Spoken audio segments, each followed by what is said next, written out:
Before we begin, just a warning. Some listeners may find some of what you're about to hear distressing.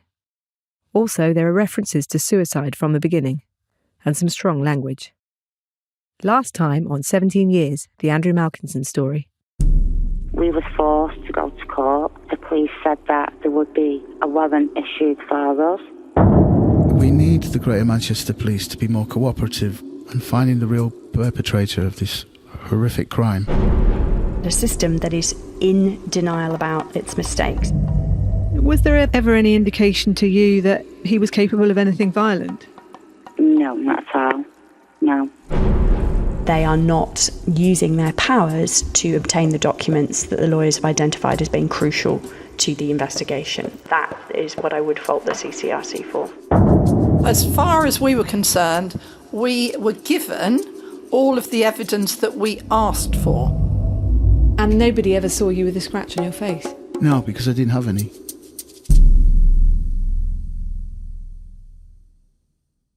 Bolton Evening News, Thursday the 21st of April 2005. Mum finds son hanged. I thought it was one of his little pranks, she tells coroner. My producer Will is reading an article published 16 years ago. She'd arranged to visit her son Jason and look through the letterbox of his home when he did not come to the door. I wouldn't normally be interested in an old story about the death of a local man.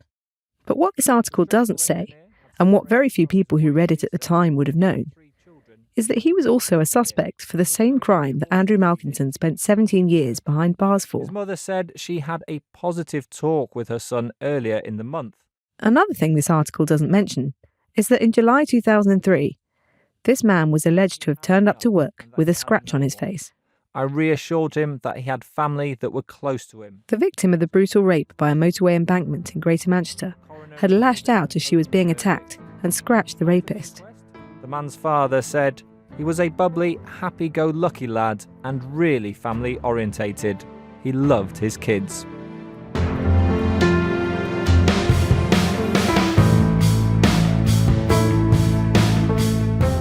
You're listening to 17 Years, the Andrew Malkinson story, a podcast brought to you by The Times and The Sunday Times. I'm Emily Dugan, a reporter at The Sunday Times.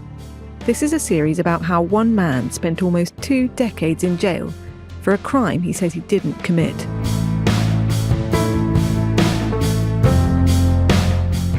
Despite trying repeatedly to clear his name, he remains a convicted sex offender. But now, we've uncovered new evidence which casts doubt on the verdict and the criminal justice process.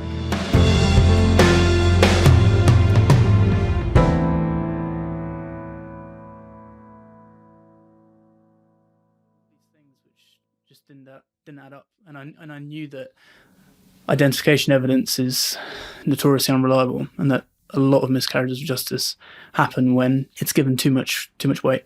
And in terms of following up other possible suspects, you mentioned that was something you kind of came across in the files. What's your impression of how much the police really did investigate those other suspects? In some cases, very little. They seem to have taken some people's alibis as at face value. It was clear to me from the material that I've seen that their focus was primarily on Andy. I'm having a chat with James Burley, the investigator from Andy's legal team, Appeal.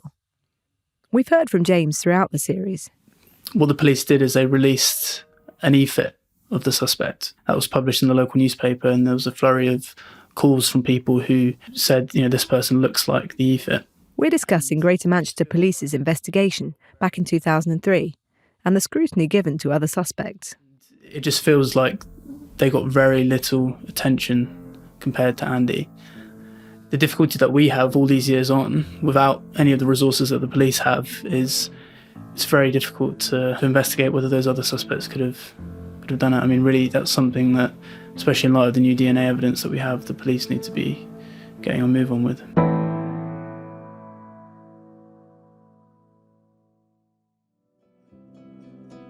During this series, we've found out that new DNA analysis has identified a different unknown male.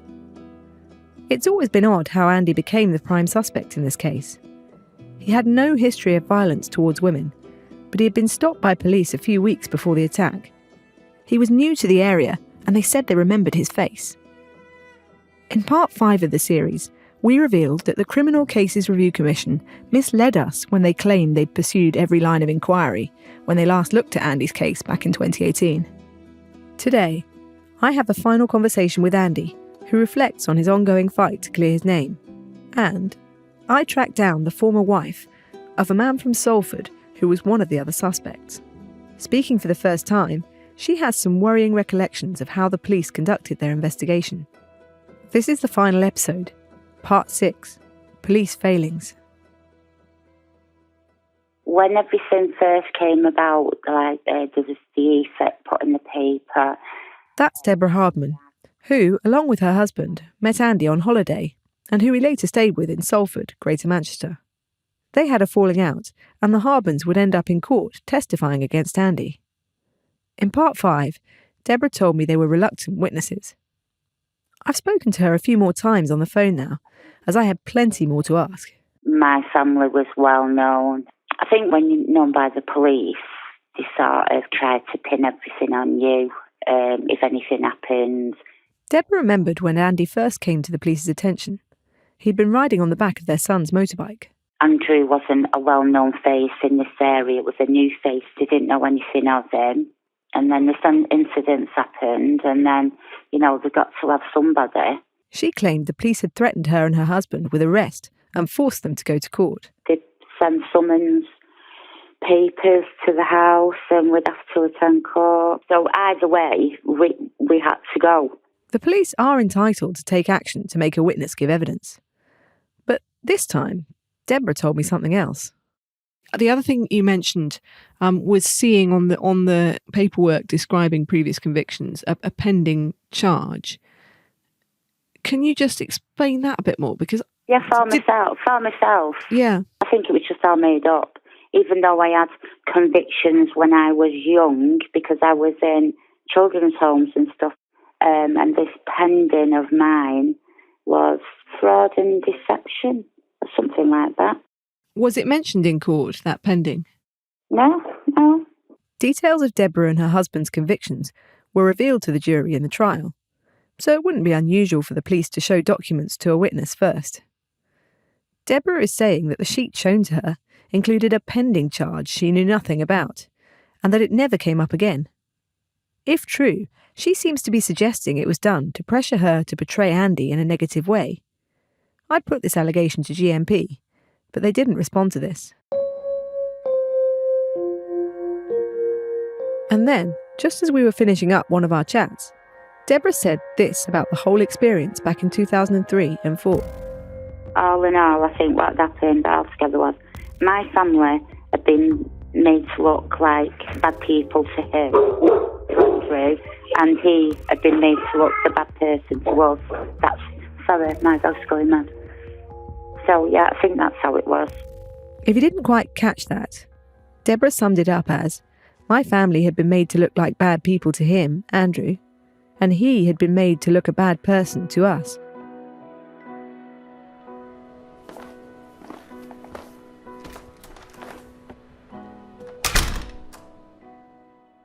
So, I'm back in London at the Sunday Times head office, and I'm just about to try and call a woman who may have some more answers about the case. And I'm hoping she might provide a bit of context on a possible other suspect at the time, who was her ex-husband. And he was found hanged about 1.5 years after the attack. Now, I don't know what she'll feel about me calling her out of the blue like this after all these years.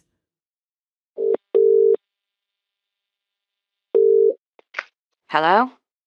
Oh, hello. Is that Lisa? It is, yes. Hello, my name's Emily Dugan. I'm a reporter at the Sunday Times newspaper. I'm looking into a historic police investigation in Little Holton that happened, nearly 20 years ago now. Mm-hmm. And your former husband was spoken to as part of it. Oh, yes. Oh, yeah. I remember that, yes. Her words are being spoken by an actor. The attack took place in July 2003. I do recall the rape.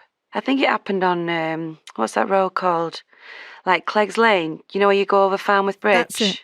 It was a really horrific rape, early hours of the morning. It's reported that a colleague of Lisa's then husband called Crime Stoppers after the rape, saying he matched the description of the attacker and that he'd turned up to work with scratches on his face. Remember, the victim said she scratched her attacker. The police went to their home in October, around 3 months after the crime.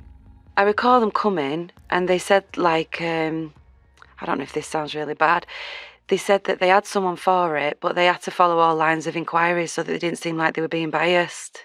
As far as you knew, was that the first Jason knew that he was a potential suspect? Yes. Yeah. I think he was as shocked as I was.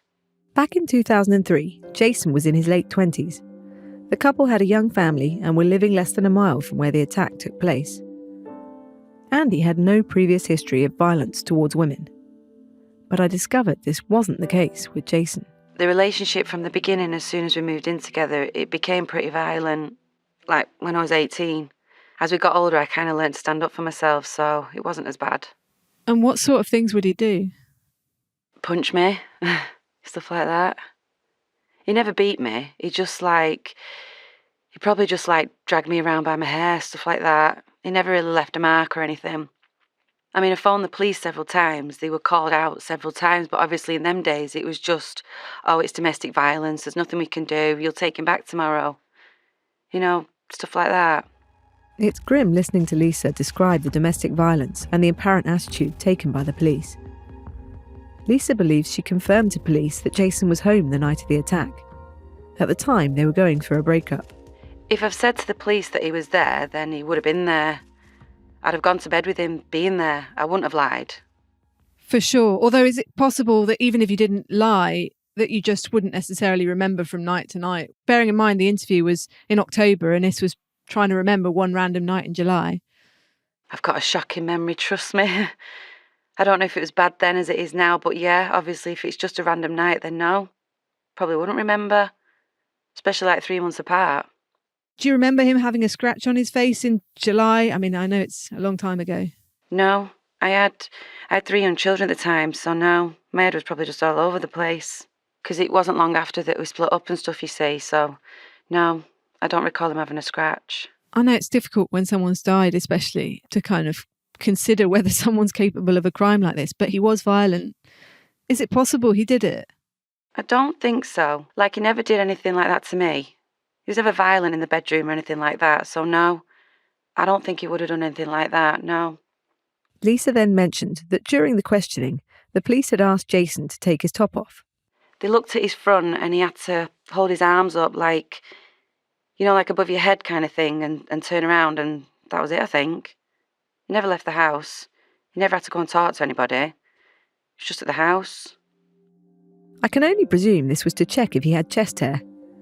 The woman who was raped had described her attacker as having a shiny, hairless chest, and she didn't mention any tattoos. But Jason did have chest hair and tattoos. Also, there was a discrepancy over the height. Lisa said Jason was 6'1". The victim said her attacker was 5'8". But the same was the case for Andy. He was taller, 5'11", and he also had chest hair and tattoos.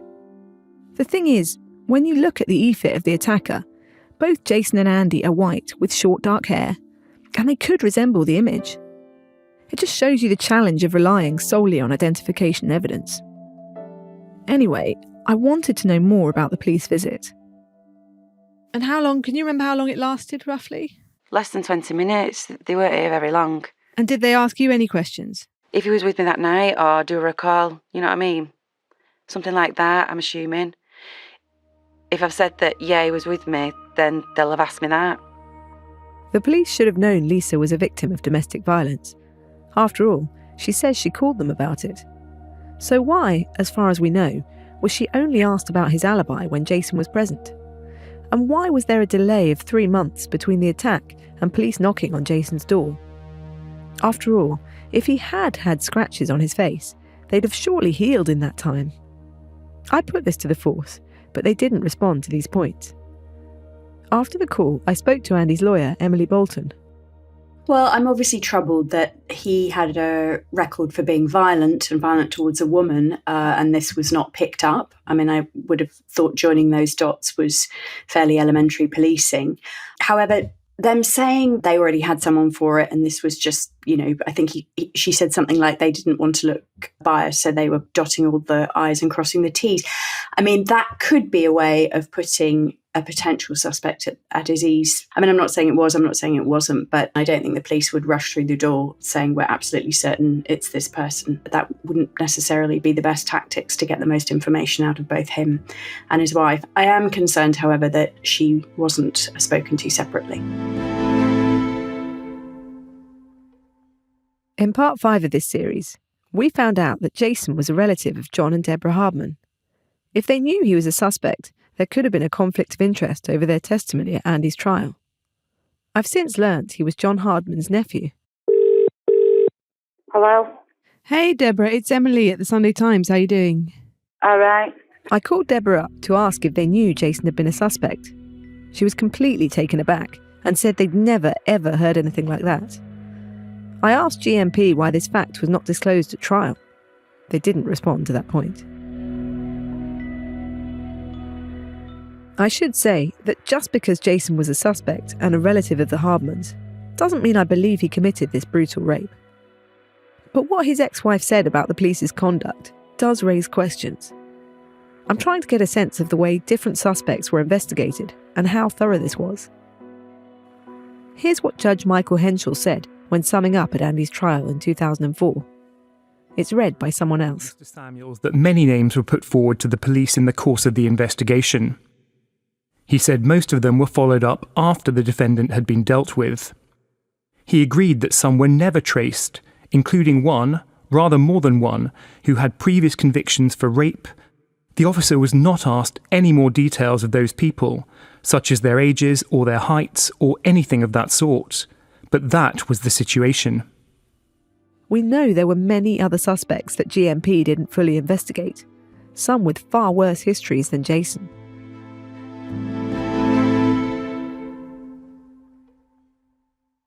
Earlier this year, GMP announced a new Chief Constable, Stephen Watson. All crime reported to GMP will be faithfully recorded, properly investigated, and concluded to the satisfaction of the victim, and where victims are vulnerable, they will be safeguarded. And he took over in May. Might this have any effect on Andy's case? Last year, his lawyers had made a complaint about the force's conduct. But we've now learned the Chief Constable has suspended the investigation into their own behaviour. They say it could interfere with their ongoing review of the case, and Andy's application to the Criminal Cases Review Commission. Here's part of the letter appeal received, read by my producer Will. The outcome of the complaint investigation is likely to be one of learning as opposed to misconduct or gross misconduct. By contrast, Mr. Malkinson's convictions are for serious offences, and therefore I consider that the review of aspects of the original criminal investigation ought to take primacy over the complaint investigation. But Emily Bolton was unimpressed. When I read that they were suspending the complaint, I mean, it was frankly absurd. Why now, after nearly a year? They've indicated that they feel it might prejudice the investigation by the Criminal Cases Review Commission. Well, I don't see how that works, because the Criminal Cases Review Commission is an entirely independent body, independent of the GMP, independent of Andrew Malkinson. And secondly, they said it would prejudice the GMP review of the case. Now, we've not been told the parameters of that review. I just can't see how investigating that would trip up any investigation of other suspects, which is the review they should be doing. And if they're not investigating other suspects, what are they doing and why are they not doing so?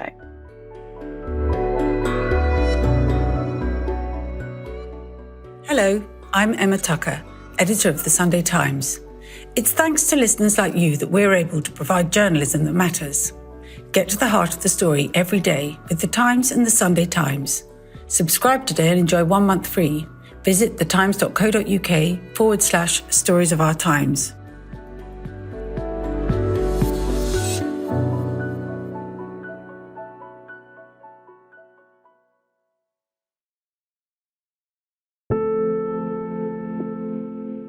From the moment I opened Andy's letter last year, the one he wrote to me from prison. Dear Emily, first of all, thank you for listening. I've been preoccupied with trying to unpick what happened to him. Over the past 6 episodes, we've tried to piece together the way things unfolded for Andy, and how he says he got caught up in the criminal justice system. So where are we? And are we any the wiser? Andy was an outsider and a bit of a drifter. And there are certainly elements of his past that would make people wonder about his character. The passport offence in Thailand, for example. Or the way he ended up befriending the Hardmans, a family of petty criminals. We'll probably never know the full story of Andy's life. But the fact that someone has associated with some unsavoury characters doesn't mean they're guilty of rape. When reporting these sorts of cases, it's not uncommon for people to react with comments like, well, they're clearly a bit dodgy. But that's not evidence. For me, it's not a good enough reason to believe someone committed such a serious crime. Andy spent roughly 10 years longer in jail, insisting on his innocence. If he was guilty, wouldn't he have opted for a quicker return to normal life? Andy was 38 when he went to prison, which, as it happens, is the age I am now. It's hard to imagine what it would be like not to emerge back into the world until I was 55. Many of the red flags over the handling of his case are about policing. We now know there are questions about the reliability of 2 witnesses who said they saw Andy that night. And we've always known that there were no forensics placing Andy at the scene. The prosecution said this was because he was forensically aware, a dubious concept at best. But this year, new analysis found DNA of an unknown male. Greater Manchester Police still won't say if they'll check this DNA against other possible suspects.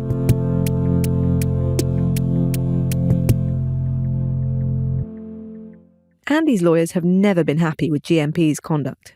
It's poor policing pre-trial, it was poor policing in terms of the evidence that was presented at trial, and now it's poor policing in post-conviction proceedings in not addressing this issue as a matter of urgency. Throughout this series, I've repeatedly requested an interview with GMP, but they've declined and say they're cooperating with the CCRC. I can't say if Andy is innocent of the crime for which he spent 17 years in jail. But I can say, having investigated, I now believe his conviction is unsafe. Throughout this series, we've heard from various people involved in Andy's life. Those he knew before the crime, those he's met since, and some who've never known him at all, but whose lives have all been affected by his. I hope that once this is all done and dusted, politicians will seriously look at the current system we have and say what needs to change. That's James Burley again, who's been investigating Andy's case for the past 4 years. He's hoping to write a book, and yeah, it'd be nice to read that one day and for it to have a happy ending. The Greater Manchester Police motto is fighting crime and protecting the people. That's Andy's mum, Tricia. But I don't think that's happened. It hasn't happened to Andrew or the victim. She's been the victim and they haven't protected her. I was being given a version of events, and it was the only version I was going to get. Manchester Evening News' chief reporter, Neil Keeling, says looking back now, he wasn't allowed beyond the police's narrative. There's aspects of this that you have unearthed that I didn't know about. At some point, the question's got to be asked, are GMP going to reinvestigate? There's more people harmed than you can possibly understand. Rape survivor and criminal justice campaigner Jennifer Thompson. It's not like a single straight line bullet. It is more like a bomb that explodes, and anybody that's near that bomb is going to get shrapnel and going to get hurt, and some people are not going to make it out. That's a wrongful conviction. He needs this justice and his name to be cleared. Andy's former girlfriend Karen, who he lived with in Holland. And that he can live a normal life and can do nice things. Yeah, he's 55. He's still kind of young, you know? That's what I wish him. I wish him all the best.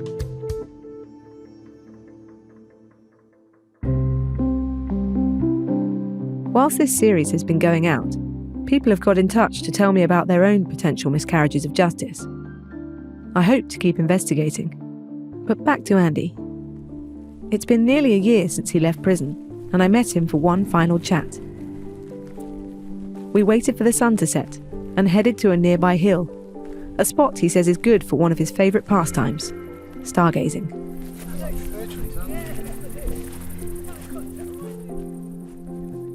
There's a star building. Oh, wow. That might be the space station. It's moving really Really? Yeah. The space station is bright. And it's not fading? No, it's not a meteor. That's crazy, I've never seen a space station. You've never seen one? Yeah. Can you remember the first time you went stargazing? Yeah, I was quite young, about 7 or 8. Do you remember what you spotted? The Plough, Ursa Major and Orion. They're really easy to spot. So that's pretty good going for a first time. Once you get your eye in, very distinctive patterns. You could see a star or two from prison, but not really. Yeah, nothing really. What does it feel like to be looking at them again now? Oh, fantastic. Yeah, I could spend all night out here, just fall asleep. What is it about the night sky, do you think, that has so inspired you all this time? Just the vastness. It's just amazing. It just makes you think about your place in the universe. And you couldn't access that when you were in prison? No, not at all. So many times it felt like the walls were crushing me and I was being suffocated. And I actually had a lot of panic attacks, wake up struggling to breathe. My biggest daydreams was being in a huge, empty, desolate expanse on my own to get out of that box. Have you had any counselling? No. Would you like to? If I'd like to, maybe it'd be helpful. Hearing you describe that, Yeah. It's an unimaginable feeling. Yeah, it is. It's horrific. How do you feel now looking back? About what happened? Yeah, about your life. These things happen to people. It's like people who get hit by lightning. Except it wasn't a force of nature, it was humans. Humans did it, being self-interested. It's taught me a lot about myself as well. Mainly, I think. You don't truly know yourself until you've been subjected to extreme adversity, I would say. And, it's a very painful process, but you learn a lot about yourself and about others. In a way, learning not to trust people is a good thing, because you shouldn't just trust people. We're all fallible and frail, and I sort of learned the hard way. You've got to be a bit philosophical sometimes and reflective rather than letting your emotions run away with you. It's easy just to be angry all the time, which I am a lot actually, but you've got to temper that with introspection. What do you want to do now? I want to clear my name, that's all I care about. I want the authorities to recognise I've been telling the truth the whole time. After that, I can live my life. I can't live until I've cleared it, because it's false.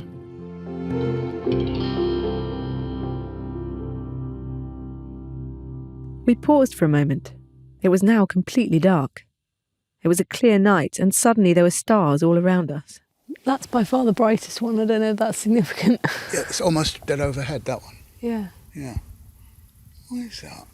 Oh, that's that one. It's risen from over there. So the Earth's rotating that way, and it's moved up there. And that one there is Cygnus, which is a very, very distinctive summer constellation. Cygnus the Swan. You always see it in high summer in the northern hemisphere. It's quite easy to see the outspread wings. And what about relationships? I'm not interested in relationships right now. Well, I'm in such turmoil, trying to secure justice. It wouldn't be fair to be with somebody. I wouldn't be able to give someone my time. It wouldn't be right. It's too complicated. I'd rather be on my own. Oh, by the way, I was convicted for... What? You could tell them that you're innocent, but would they believe you? I don't know. And what about, obviously, you lost touch, right, with your son. Have you been able to see him since you came out? I've seen him a few times, yeah. It's been, I want to say strained even, but difficult, because there's a big gap. I went away to live in Holland, and so it's partly my fault I didn't stay in touch, but then all this happened, and of course there's another huge void on top of it. So when was the last time you'd seen him, when you finally met up with him again? 1991. And how old was he then? He was 4. So that was honestly the last time you'd even seen him? Yeah, Yeah. Is he angry about that? No, he doesn't show it, but I expected him to be angry, and maybe he is.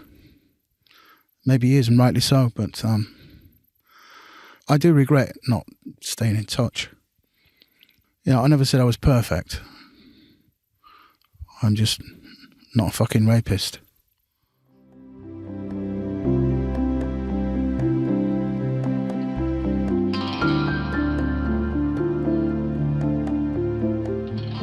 I guess just on the scale of time that passed, what would you have liked to have done with that time? I would just like to live my life, my humble little life. My needs were simple. I would have just enjoyed working where I could and travelling when I'd saved enough money. What harm was I doing? Can you make sense of 17 years? No, it was a complete waste. Wasted the only life I'll ever have. There's no afterlife. We're very fortunate to be alive. We're very fortunate to come into existence and find ourselves in this beautiful universe. And every life is extremely precious. So no, I can't forgive. And I can't really come to terms with it.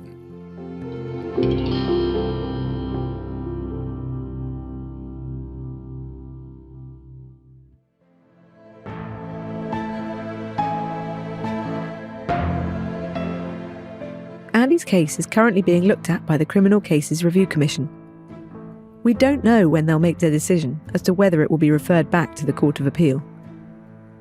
Andy continues to protest his innocence for a crime he spent 17 years behind bars for.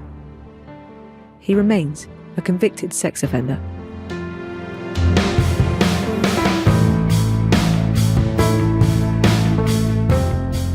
You've been listening to Part 6, the final episode of 17 Years, the Andrew Malkinson story, with me, Emily Dugan. It's brought to you thanks to subscribers of The Times and The Sunday Times.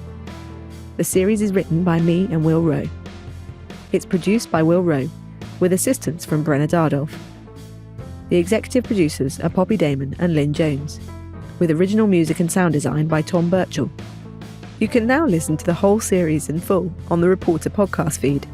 Just search Reporter wherever you get your podcasts. And a special thanks to the Law Practice and Charity Appeal for their contributions throughout the series.